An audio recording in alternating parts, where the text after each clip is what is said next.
dia!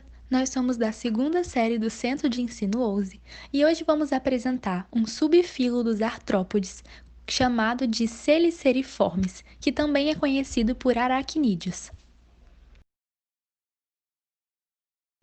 Sobre as características morfológicas dos aracnídeos, a gente pode citar que eles possuem corpo segmentado, ou seja, corpo dividido em segmentos. Essa característica é um ponto em comum com os anelídeos, dos grupos anteriores estudados pela gente, que também tinham essa característica do corpo estar dividido em segmentos. Eles possuem simetria bilateral, são invertebrados, ou seja, não possuem coluna vertebral, têm exoesqueleto. Exo quer dizer exterior, que está localizado no exterior do animal. O exoesqueleto é uma cutícula resistente e flexível que cobre o corpo desses animais, fornecendo proteção. Eles também são triblásticos, que quer dizer que eles têm 3 folhetos embrionários e são celomados. Falando do Chelicerata agora, eles possuem subdivisões que incluem o aracnida, o picnogonida e o merostomata. Todos esses animais têm seu corpo dividido em duas partes, que é o prossoma e o opistosoma, que é o cefalotórax e o abdômen. Esses animais não possuem antenas, as suas trocas gasosas ocorrem através de brancas foliáceas, pulmões foliáveis ou traqueias. Eles têm 4 pares de patas que são localizadas na região do cefalotórax. E eles possuem 2 pares de apêndices. O primeiro par é das quelíceras e o segundo par é dos pedipalpos. No merostomata, eles possuem 5 ou 6 apêndices abdominais, que são modificados como brânquios. E eles têm o telson em forma de espinho. O telson geralmente é encontrado em camarões e lagostas e é o último segmento do corpo do animal.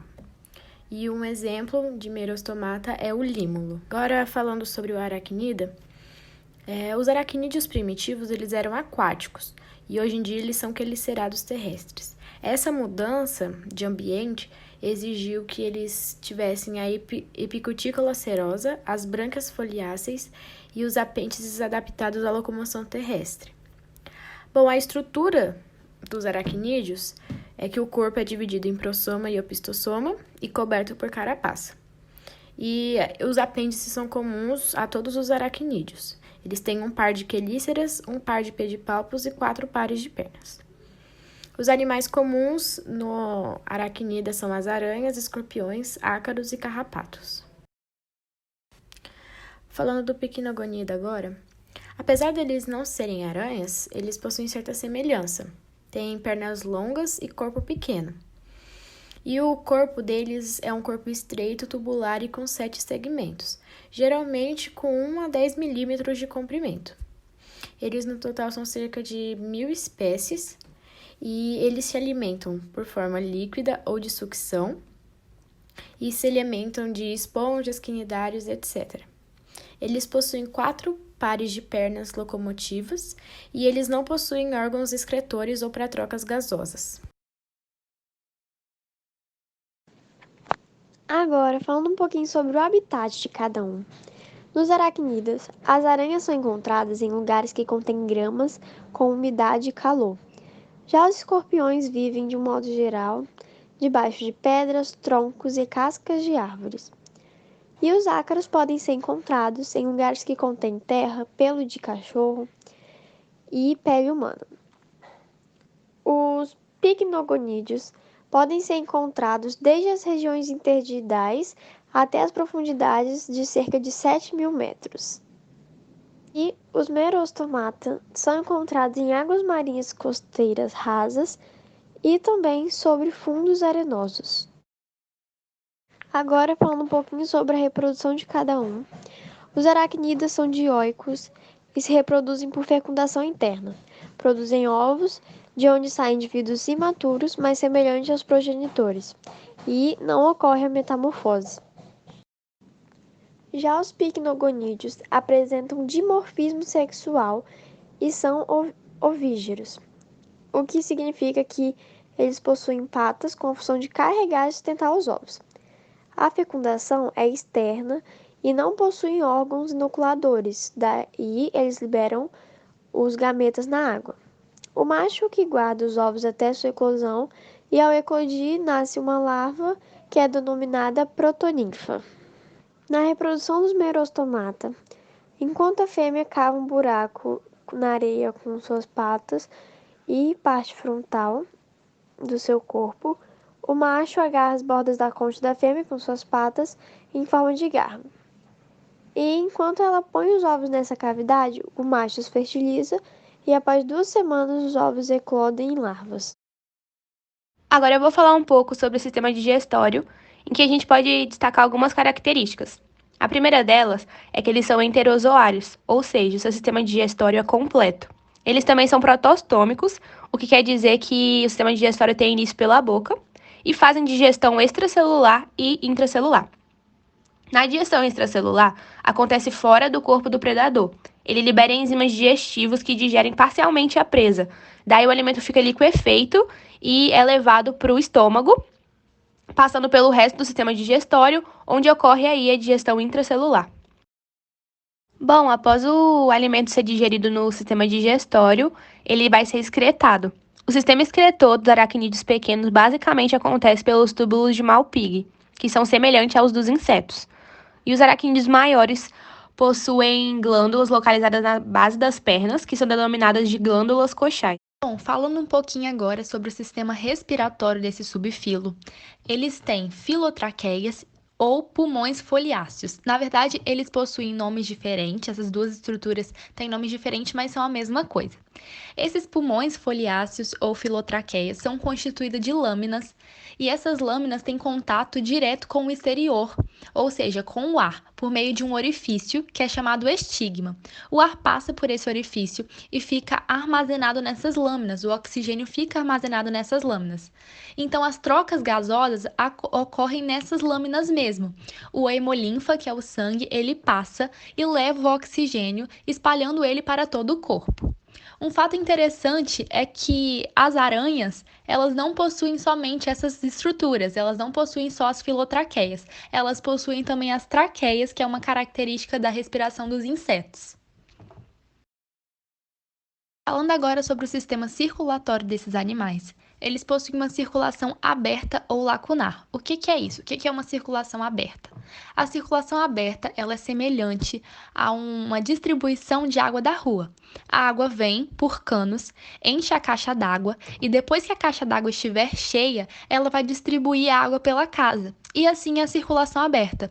O sangue que é o hemolinfa, ele vem, enche um recipiente e depois ele vai se distribuindo para as cavidades, para os órgãos, para as estruturas. Bom, esse tipo de circulação é uma circulação com baixa pressão e um pouco mais lenta. Como eu já disse, o hemolinfa é o sangue e o hemocélis é aquele recipiente que eu disse que o sangue ficaria armazenado, ou seja, a nossa caixa d'água. E o pigmento respiratório desses animais é a hemocianina.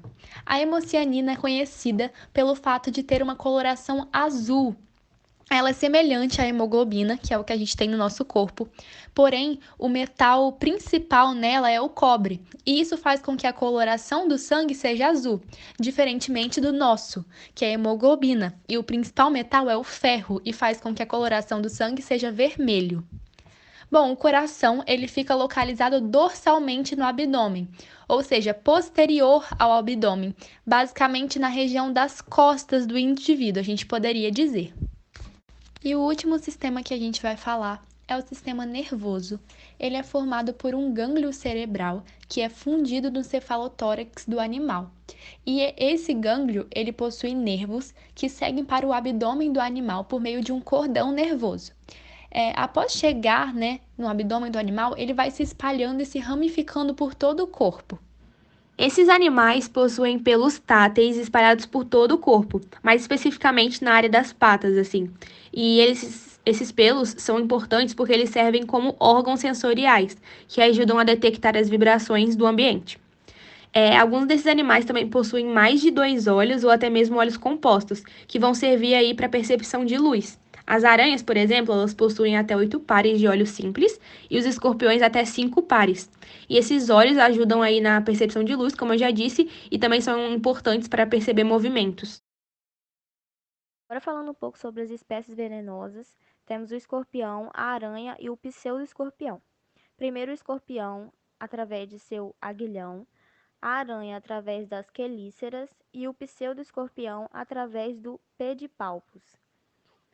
A aranha, aqui no Brasil, só tem 3 tipos que apresentam perigo, que é a aranha marrom, a armadeira e a viúva negra. As picadas do escorpião, na grande maioria, são inofensivas, mas algumas são fatais. São mais graves em crianças e idosos. O tratamento é feito com auxílio médico a curto prazo. A aranha, em alguns casos, as picadas podem ser graves e os sintomas aparecem tardiamente. Pode ser tratado pela pessoa a curto prazo com bolsa de gelo e medicamentos. Os sintomas são inchaço, vermelhidão e dor ao redor do local. O pseudoescorpião não é prejudicial para as pessoas, para os humanos, porque ele tem seu veneno, suas pinças, para atacar suas presas, como insetos, para se alimentar. E agora eu irei falar algumas curiosidades sobre as aranhas. Eu vou falar 5 curiosidades. A primeira é que as aranhas têm sangue azul devido ao alto teor de cobre no seu organismo. Uma outra curiosidade é que a aranha viúva negra mata e come o macho após o acasalamento. Teias de aranha são 5 vezes mais fortes que o aço, se compararmos grama a grama. Algumas espécies de aranha são capazes de nadar e respirar embaixo d'água. E a última curiosidade que eu consegui encontrar foi que as aranhas são presentes em todos os continentes do mundo, exceto a Antártida, devido às baixas temperaturas. Então foi isso, gente. Esse foi o nosso trabalho e nós esperamos muito que vocês tenham gostado.